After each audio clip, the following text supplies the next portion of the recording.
શું નામ તમારું? મારું નામ નારાયણ. આહિર હા, વસરા. લક્ષ્મણભાઈ વસરા છે. હા. દુબઈ અહીં પહોંચી ગયા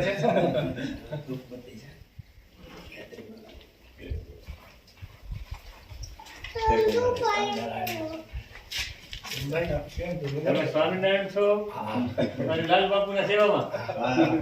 અમારા બધા હે ને ત્યાં શું જોયું ભાઈ તારે?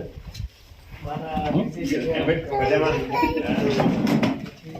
લાલ બાપુ આમ તો હું જાતો દિલીપભાઈ સાથે અવારનવાર, પણ પછી બાપુથી એટલો બધો પ્રભાવિત થયો કે ત્યાગ અને વૈરાગ્ય આવા સંતમાં છે, એવા કોઈ આ સંતમાં. અમારા મોટા પણ દીકરા છે. મારી ઘરે પ્રમુખ સ્વામી પધારી ગયા છે, મહંતભાઈ પધારી ગયા, દેવ ભગત પધારી ગયા. અમારા મોટા પણ દીકરા હે. અને આ અમારા મોટા ભાઈ છે. હા હા આવો ત્યાગ ને વૈરાગ્ય મેં આ મારા અને લાલ બાપુ પાસે જે કહે છે ને કે ભાઈ તમે જે ઈષ્ટદેવને માનતા હો એને એના જ આમાં માતાજીનું દર્શન કરો. એટલે કે તું જે ભગવાનને માનસ એને જ એની જ ઉપાસના કર, બરાબર? એવું હું તને નથી કહેતો તું ગાયત્રીની માળા પહેલા કે તું મારો શિષ્ય થઈ ગયા, કે બાપુનું બહુ અતિશય એમ કે. અમારા મિત્ર લગભગ અમે ભેગા જ હોય. અને આ એટલે આમ મામા થાય. સુવા અને આ અમારા સસરા છે. અમારે સુવા અમારી સાથે છે.